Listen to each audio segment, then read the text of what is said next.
اعوذ باللہ من الشیطان الرجیم بسم اللہ الرحمن الرحیم وبہ نستعین وہو خیر المعین وصلی علی محمد وآلہ الطیبین الطاہرین وعلی جمیع الانبیاء والمرسلین والشہداء والصدیقین وعباد اللہ الصالحین، اما بعد۔ گزشتہ گفتگو میں آپ کی خدمت میں عرض کیا تھا کہ خطبہ شعبانیہ پیغمبر صلی اللہ علیہ وآلہ وسلم کا ماہ مبارک کی عظمت اور اہمیت کے حوالے سے مشہور و معروف خطبہ لے کر آپ کی خدمت میں حاضر ہوا ہوں، جس کے کچھ جملے ہم نے گزشتہ گفتگو میں پڑھے اور ان کا اپنی ظرفیت کے مطابق ترجمہ کیا۔ ہم یہاں پہنچے تھے کہ حضور فرماتے ہیں ہوا شہر دعیتم فیہ الی ضیافت اللہ، یہ وہ مہینہ ہے جس مہینے میں تم سب کو دعوت دی گئی ہے اللہ کا مہمان بننے کی، تم سب کو خدا نے اپنا مہمان بننے کی دعوت دی ہے۔ وَجُعِلْتُمْ فِيهِ مِنْ أَهْلِ كَرَامَةِ اللَّهِ، خدا نے تم سب کو عزت بخشی ہے، تم سب کو عزت دی ہے اپنا مہمان بنا کر، تم اہل کرامت اللہ ہو گئے ہو، اللہ کی کرامت کے حقدار بن گئے ہو، خدا کا مہمان بن کے اور خدا کی دعوت قبول کر کے۔ تو عرض کیا تھا کہ خدا نے جس طرح شروع خطبے میں تھا ایھا الناس، اے لوگو، ایک عام خطاب ہے، ہر ایک کو شامل ہے اور قیامت تک کے لوگوں کو شامل ہے، مسلمان غیر مسلمان ہر ایک کو شامل ہے، بغیر کسی قید و بند کے سب کو خدا نے دعوت دی ہے، سب کو خدا نے اپنا مہمان بننے کے لیے بلایا ہے۔ لیکن کون مہمان بنتا ہے اور کون مہمان نہیں بنتا، یہ آگے چل کے اس خطبے میں پتہ چلے گا۔ دعوت سب کو ہے، لیکن جو مہمان بنیں گے وہ اس مہینے کی برکتوں سے بھی استفادہ کریں گے، رحمتوں بھی ان کے شامل حال ہوں گی اور مغفرت بھی انہی کا نصیب بنے گی۔ اور جو اللہ جل جلالہ کے اس مہینے میں مہمان نہیں بنیں گے، نہ برکت انہیں مل سکتی ہے، نہ رحمت اور مغفرت ان کے شامل حال ہو سکتی ہے۔ حضور فرماتے ہیں خدا نے اس مہینے میں تم سب کو اپنا مہمان بنایا ہے، تم سب کو کے اوپر کرم کیا ہے، اور اس کے کرم کی خصوصیت یہ ہے کہ انفاسکم فیہ تسبیح، سبحان اللہ، انفاسکم تمہارا سانس لینا، فیہ اس مہینے میں تسبیح شمار ہوگا۔ ہم حساب نہیں لگا سکتے 24 گھنٹوں میں ہم کتنی بار سانس لیتے ہیں، ہر سانس لینا تمہارا اس مہینے میں تسبیح شمار ہوگا۔ اگر تم اللہ کے مہمان بنو گے، اگر تم اللہ کے مہمان بن جاؤ گے اس مہینے میں، تو تمہارا سانس لینا تسبیح سبحان اللہ کا درجہ رکھتا ہے۔ وَنَوْمُكُمْ فِيهِ عِبَادَةٌ، اور تم اگر سو جاؤ گے تو تمہارا سونا بھی عبادت شمار ہوگا۔ حالانکہ عبادت غفلت کے ساتھ سازگار نہیں ہے، ہم آہنگ نہیں ہے، جہاں پہ غفلت آ جائے وہاں پہ عبادت نہیں ہوتی، اور سونا انسان کی غفلت کا عروج ہوتا ہے۔ انسان جب سو جاتا ہے تو دنیا جہان سے غافل ہو جاتا ہے، غفلت کے ساتھ عبادت نہیں ہو سکتی۔ لیکن یہ اس مہینے کی برکت ہے، اس مہینے کی رحمت ہے جو خدا کے مہمانوں کے شامل حال ہوتی ہے کہ اس کا سونا بھی اس مہینے میں عبادت شمار ہوتا ہے۔ وَعَمَلُكُمْ فِيهِ مَقْبُولٌ، تمہارا عمل جو بھی نیک عمل بجا لاؤ گے وہ سب اس مہینے میں قابل قبول قرار پائے گا۔ یعنی یہ خدا متعال گارنٹی دے رہا ہے کہ تم اس مہینے میں اس ضیافت الہیہ میں اگر آ جاؤ گے تو تمہارا سانس لینا تسبیح شمار ہوگا، تمہارا سونا عبادت شمار ہوگا، اور تمہارا ہر نیک عمل قابل قبول، خدا کے ہاں مقبول قرار پائے گا۔ اور یہ بہت بڑی بات ہے، سونا اور سانس لینا یہ نہ عبادت شمار ہوتے ہیں، نہ دنیاوی اعتبار سے کوئی اچھے عمل شمار ہوتے ہیں، یعنی ایک انسانی زندگی کا لازمہ اور ضرورت ہے۔ سونا بھی انسانی زندگی کی ضرورت ہے اور سانس لینا تو اشد ضرورت ہے۔ 1 منٹ سے زیادہ انسان سانس کے بغیر بہت مشکل سے رہ پاتا ہے۔ 2-4 منٹ جو بہت ماہر ہوتے ہیں سانس روکنے کے، 5 منٹ 10 منٹ کر لیں، اس سے زیادہ انسان سانس کے بغیر نہیں رہ سکتا۔ سانس لینا انسان کی مجبوری ہے، انسان اس عمل کے انجام دینے میں مجبور ہے، زندہ رہنے کے لیے اسے حتماً سانس لینا پڑے گا۔ تو ایسے عمل کو بھی خدا و تعالی تسبیح قرار دیتا ہے جو انسان نے کرنا ہی کرنا ہے، اس سے بڑھ کر اور رحمت اور برکت کیا ہوگی۔ نومکم فیہ عبادہ، سونا بھی انسان کی مجبوری اور ضروری ہے۔ انسان 1 دن 2 دن 3 دن 4 دن کتنے دن بغیر سوئے گزار سکتا ہے، آخر کار اسے سونا، نیند تو کہتے ہیں سولی پہ بھی آ جاتی ہے جب نیند آئی ہوئی ہو، تو سونا بھی انسان کی مجبوری اور انسان کے لیے ضروری ہے، بقائے حیات کے لیے انسان کا سونا ضروری ہے۔ انسان سوئے بغیر نہیں رہ سکتا، اس نے حتماً سونا ہی سونا ہے، لیکن یہ سونا خدا کہتا ہے عبادت شمار ہوگا، یہ سونا عبادت شمار ہوگا۔ ایک اور مقام پر بھی سونے کو عبادت کہا گیا ہے، وہ مشہور و معروف روایت اس رمضان مبارک اور روزے سے بھی منسلک ہے۔ حضور نے اپنی ایک دفعہ اس نورانی محفل میں اصحاب سے پوچھا کہ تم میں سے کون ہے جو ساری رات عبادت کرتا ہے؟ حضرت سلمان فارسی نے ہاتھ کھڑا کیا اور فرمایا کہ یا رسول اللہ میں۔ پھر فرمایا تم میں سے کون ہے جو ہر روز ایک ختم قرآن کرتا ہے؟ ایک بار پھر حضرت سلمان فارسی کھڑے ہوئے اور فرمایا کہ یا رسول اللہ میں۔ تیسرا دائرہ یہ تھا کہ تم میں سے کون ہے جو سارا سال روزہ رکھتا ہے، سارا سال روزہ رکھتا ہے، ہر روز قرآن کو ختم کرتا ہے، ہر شب ساری رات عبادت کرتا ہے اور پورا سال روزے سے رہتا ہے، پورا سال روزے رکھتا ہے۔ ایک بار پھر حضرت سلمان فارسی کھڑے ہوئے اور کہا کہ یا رسول اللہ میں سارا سال۔ اصحاب میں سے ایک صحابی اٹھ کھڑے ہوئے، انہوں نے کہا یا رسول اللہ یہ تو صاف غلط بیانی ہو رہی ہے یہاں پہ، ہم نے کئی دفعہ سلمان کو دن میں کھاتے ہوئے دیکھا ہے، یہ کیسے کہتے ہیں میں سارا سال روزہ رکھتا ہوں؟ کئی دفعہ ہم نے راتوں کو سلمان کو سوتے ہوئے دیکھا ہے، کئی دفعہ ہم نے یعنی سارا دن رات سلمان کے ساتھ گزارا ہے اور ہم نے نہیں دیکھا کہ اس نے پورا قرآن ختم کیا ہو۔ ٹھیک ہے تلاوت کرتے ہیں 2-4 سپارے یا وہ ہو سکتا ہے، لیکن پورا قرآن ختم کیا ہو یہ ہم نے نہیں دیکھا۔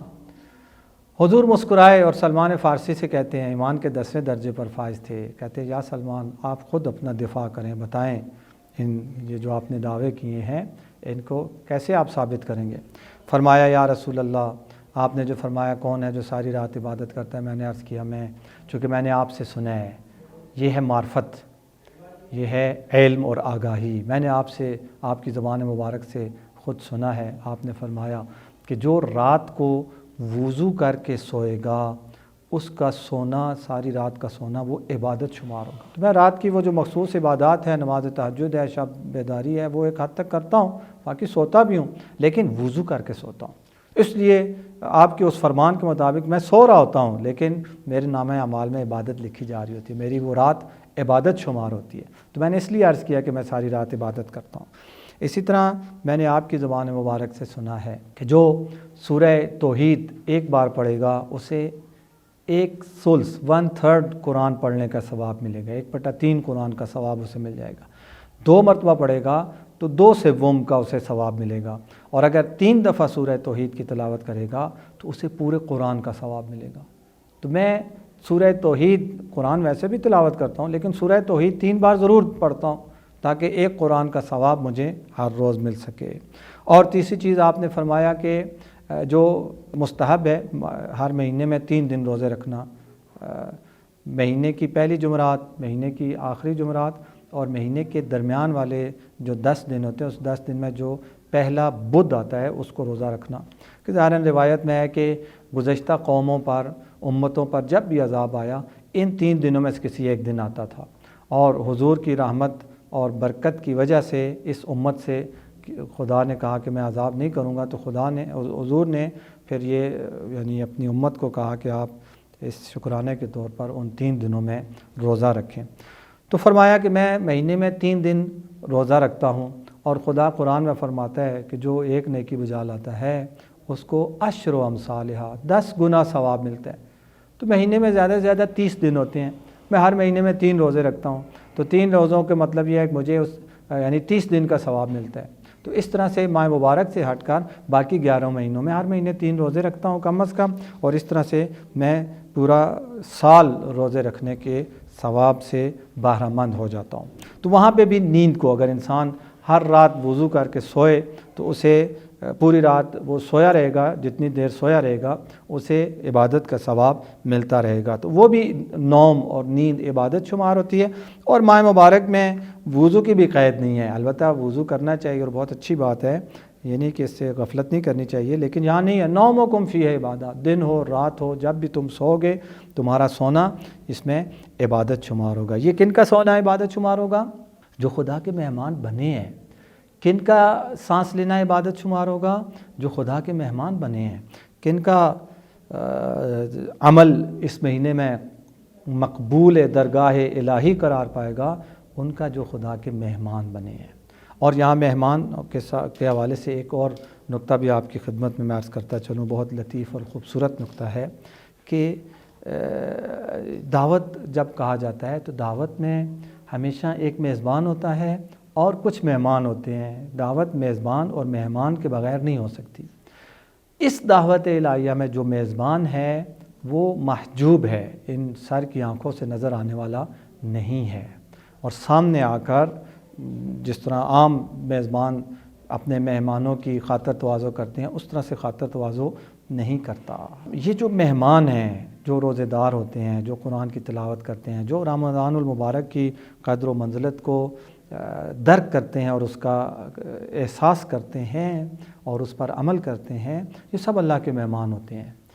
اب انہی مہمانوں میں سے کچھ خدا کے مہمان ایسے بھی ہوتے ہیں جو اٹھ کھڑے ہوتے ہیں اور خدا کے باقی مہمانوں کی خدمت کرتے ہیں، افطار کا بندوبست کرتے ہیں، افطاری دیتے ہیں، سحری کا بندوبست کرتے ہیں، مستحق اور نادار لوگوں تک افطاری پہنچاتے ہیں، بہت سارے ایسے خیرات انجام دیتے ہیں۔ یعنی دوسرے لفظوں میں خدا کے مہمانوں کی خدمت کرتے ہیں۔ خدا کے مہمان کی خدمت کرنا بالذات اور بالاول میزبان کا حق اور فرض بنتا ہے، اور اگر کوئی مہمانوں میں ہی سے اٹھ کر میزبان کا ہاتھ بٹاتا ہے، ساتھ دیتا ہے اور اس کے باقی مہمانوں کی خاطر تواضع کرتا ہے تو یقیناً میزبان کی نظر میں اس مہمان کا رتبہ اور درجہ بڑھ جاتا ہے۔ خوش نصیب ہیں وہ لوگ جو اس مہینے میں افطاری کا بندوبست کرتے ہیں، مستحق لوگوں تک راشن کا بندوبست کرتے ہیں، اور دوسرے مختلف اس کی جہات اور حوالے ہو سکتے ہیں کہ خدا کے مہمانوں کی اور روزے داروں کی خدمت اور خاطر تواضع کا اور ان کے لیے آسانیاں اور سہولتیں فراہم کرتے ہیں۔ وہ سب دوسرے لفظوں میں خدائی سنت کو انجام دے رہے ہوتے ہیں، فعل خدا کو انجام دے رہے ہوتے ہیں۔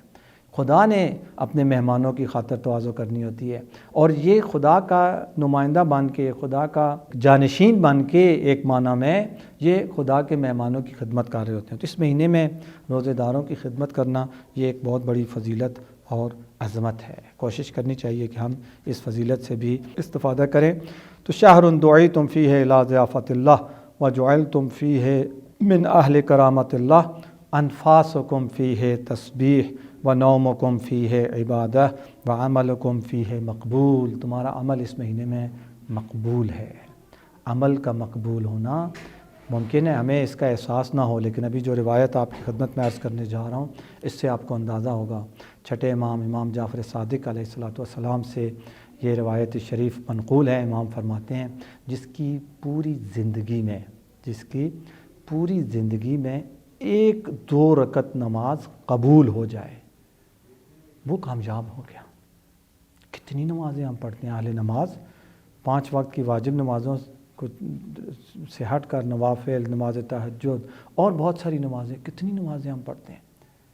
1-2 رکعت نماز، اس میں امام نے یہ نہیں کہا یہ فجر کی ہوگی، مستحب ہوگی، نافلہ ہوگی، کیا ہوگی، کوئی 1-2 رکعت نماز جس کی قبول ہو جائے وہ کامیاب ہو گیا۔ یعنی اس کا مطلب یہ ہے کہ نماز کا قبول ہونا اتنا آسان کام نہیں ہے۔ ڈھیر لگے ہوئے ہیں نمازوں کے، ہم میں سے ہر ایک فرد کی زندگی میں نامہ اعمال میں وہ فزیکل وہ نمازیں دیکھیں ڈھیر لگے ہوئے ہیں۔ اربوں رکعت نماز ممکن ہے ہم پڑھ چکے ہوں، کتنی نمازیں پڑھ چکے ہیں، لیکن امام فرماتے ہیں اگر اس میں سے 1-2 رکعت نماز قبول ہو جائے انسان کامیاب ہو گیا۔ یعنی اس کا مطلب یہ ہے کہ اتنی جلدی انسان کی نماز قبول نہیں ہوتی۔ روایات ہیں اس بارے میں بھی کہ کئی دفعہ ایسے ہوتا ہے کہ نماز کو نمازی کے منہ پہ مار دیا جاتا ہے۔ بہت ساری اس کے آداب و شرائط ہیں۔ ایک تو صحیح نماز ہے، ایک مقبول نماز ہے۔ صحیح نماز اس نماز کو کہا جاتا ہے جو باطل نہ ہو، یعنی جو توضیح المسائل کے اندر نماز کے شرائط اور احکام بتائے گئے ان کے مطابق باوضو ہو، لباس، ساری وہ جو شرائط ہیں ان کے مطابق ہو تو اس کو کہتے ہیں اس کی نماز صحیح ہے۔ صحیح نماز کا فائدہ یہ ہوتا ہے کہ انسان کو اس کی قضا یا اعادہ نہیں کرنا پڑتا، اور اس کو عالم بالا میں بے نماز شمار نہیں کیا جاتا۔ لیکن یہ صحیح نماز خدا کی بارگاہ میں قبول بھی ہے یا نہیں ہے یہ معلوم نہیں ہے۔ اس کے لیے پھر ایک الگ باب ہے آداب الصلاۃ کا، جس میں نماز کے آداب بیان ہوتے ہیں، رکوع کے آداب، سجدے کے آداب، وہ ایک الگ سسٹم ہے جس کو ہمارے بعض بزرگ علماء نے اس پہ کتابیں بھی لکھی ہیں روایات کی روشنی میں. امام خمینی رحمۃ اللہ علیہ کی کتاب آداب نماز، اردو میں اس کا ترجمہ بھی ہو چکا ہے. تو اس میں بتایا گیا کہ وہ آداب نماز کی جب رعایت کی جائے گی تو پھر انسان کی نماز قبول بھی ہو سکتی ہے. توضیح المسائل کے احکام کی رعایت کرنے سے انسان کی نماز صحیح ہو جاتی ہے، اور پھر آداب نماز کی رعایت کرنے سے انسان کی نماز مقبول ہو سکتی ہے. البتہ یہ یاد رہنا چاہیے کہ جو نماز صحیح ہوتی ہے وہی قبول ہونے کے قابل بھی ہو سکتی ہے. جو نماز ہی صحیح نہ ہو قبولیت کا سوال ہی پیدا نہیں ہوتا. اس لیے توضیح المسائل میں جو احکام بتائے گئے نماز کے وہ سب سے پہلے ہیں، وہ سب سے زیادہ ضروری ہیں. ان کو انجام دینے کے بعد پھر آداب کا جب خیال رکھا جائے گا تب جا کے نماز قبول ہونے کا امکان ہوتا ہے. اور یہاں پہ حضور فرما رہے ہیں عملکم فیہ مقبول، اس مہینے میں تمہارا ہر عمل خدا قبول کرے گا. تم خدا کے مہمان ہو. مہمان جو بھی تحفہ، گفٹ، ہدیہ لے کر جاتا ہے میزبان اسے قبول کرتا ہے، اسے لے لیتا ہے، چاہے اس کی شان کے مطابق ہو چاہے اس کی شان کے مطابق نہ ہو. ہم جس ہستی کی بارگاہ میں جا رہے ہیں اس کی شان تو ایسی ہے کہ ہم جو مرضی لے کر چلے جائیں اس کی شان کے مطابق وہ چیز نہیں ہو سکتی. تو ہم پھر اپنی ظرفیت کے مطابق جو ہم کر سکتے ہیں وہ ہم لے کر جائیں گے. تو اگر ہم اس مہینے میں خدا کا مہمان بننے میں کامیاب ہو جائیں تو خدا حضور فرماتے ہیں عملکم فیہ مقبول، تمہارا عمل اس مہینے میں مقبول ہے. نماز قبول ہوگی انشاءاللہ، روزہ قبول ہوگا، افطاری دینا قبول ہوگا، صدقہ خیرات قبول ہوگا، درود شریف کا پڑھنا قبول، قرآن کی تلاوت قبول، ہر چیز. جب سانس لینا عبادت ہو گیا، جو عبادت نہیں ہے تو جو عبادتیں ہیں ان کو انسان اپنے اختیار سے اپنی مرضی سے جب انجام دے گا تو وہ کیسے عبادت نہیں ہوگی، وہ کیسے خدا اسے قبول نہیں کرے گا. عملکم فیہ مقبول، یہ بہت بڑی ضمانت اور گارنٹی ہے کہ اس مہینے میں آپ کا عمل قبول ہے. وَدُعَاؤُكُمْ فِيهِ مُسْتَجَابٌ، اور اس مہینے میں تمہاری دعا مستجاب ہوگی. اس مہینے میں تمہاری دعا مستجاب ہوگی. یہ بھی جس طرح عملکم فیہ مقبول ایک بہت بڑی گارنٹی تھی، اسی طرح سے دعاؤکم فیہ مستجاب یہ بھی بہت بڑی گارنٹی. اس مہینے میں تمہاری ہر دعا قبول ہوگی. کیوں؟ جب کوئی اپنے گھر بلاتا ہے، ہم کسی کو اپنے گھر بلائیں اور وہ مہمان آ کے ہم سے کوئی خواہش کرے، کوئی تمنا کرے، کوئی آرزو کرے، کوئی ریکویسٹ کرے، تو ہم نے چونکہ اس کو بلایا ہوتا ہے، وہ ہمارا مہمان ہوتا ہے، ہم نے اس سے ہماری نظروں میں اس کی عزت ہوتی ہے، تو ہم کوشش کرتے ہیں اس کی ہر خواہش کو پورا کریں. اگر ہماری بساط سے باہر بھی ہو تو پھر بھی ہم کوشش کرتے ہیں اس کی خواہش کو پورا کریں. خداوند متعال ان اللہ علی کل شیء قدیر، ہم تو عاجز و ناتواں بندے ہیں، ہم تو بہت سارے حوالوں سے ضرورت مند اور خود محتاج ہوتے ہیں.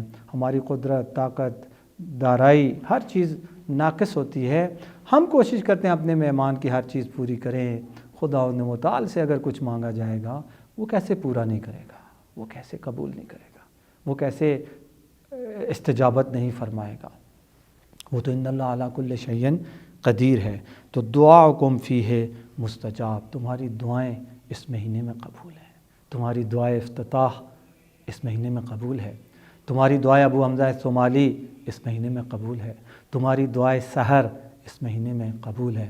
تمہارا یا علی ہو، یا عظیم ہو، یا غفور ہو، یا رحیم کہنا قبول ہے. تمہارا اللہم ادخل علی اہل القبور السرور قبول ہے. تمہاری ہر دعا اس مہینے میں، دعائے ندبہ، دعائے کمیل، دعائے توسل، یہ دعائیں تمہاری قبول ہیں. اس مہینے میں جو بھی مانگو گے خدا تمہیں عطا کرے گا. جو بھی چاہو گے وہ تمہیں خدا کی بارگاہ سے ملے گا. خدا بانٹنا چاہتا ہے، خدا دینا چاہتا ہے. یا دائم الفضل علی البریہ، ہے وہ کہ جو اپنی مخلوقات کے اوپر عطا کرنے اور بخشش کرنے اور ان کو نوازنے کا دل دادا ہے، عاشق ہے، اپنے بندوں کو عطا کرنا چاہتا ہے. 4 چیزیں یہاں پہ بتائی گئیں: انفاسکم فیہ تسبیح، ونومکم فیہ عبادہ، وعملکم فیہ مقبول، ودعاؤکم فیہ مستجاب. تمہارا سانس لینا اس مہینے میں تسبیح ہے، تمہارا سونا اس مہینے میں عبادت ہے، تمہارا ہر نیک عمل اس مہینے میں قبول ہے، اور تمہاری ہر دعا اس مہینے میں مستجاب ہے. انشاءاللہ آنے والے گفتگو میں عرض کروں گا دعا کے حوالے سے اور استجابت دعا کے حوالے سے، چونکہ بہت دفعہ ہم دیکھتے ہیں کہ ہم دعا کرتے ہیں، یہاں پہ حضور کی زبان حبیب کبریا کہہ رہے ہیں تمہاری دعاؤکم فیہ مستجاب، تمہاری دعا قبول ہے، تو دعا قبول جب حضور کہہ رہے ہیں تو پھر یقیناً قبول ہونی چاہیے۔ لیکن ہم دیکھتے ہیں ہم اسی ماہ مبارک کے اندر بہت ساری چیزیں خدا تعالی سے مانگتے ہیں اور وہ مانگی ہوئی چیزیں ہمیں نہیں ملتی ہیں۔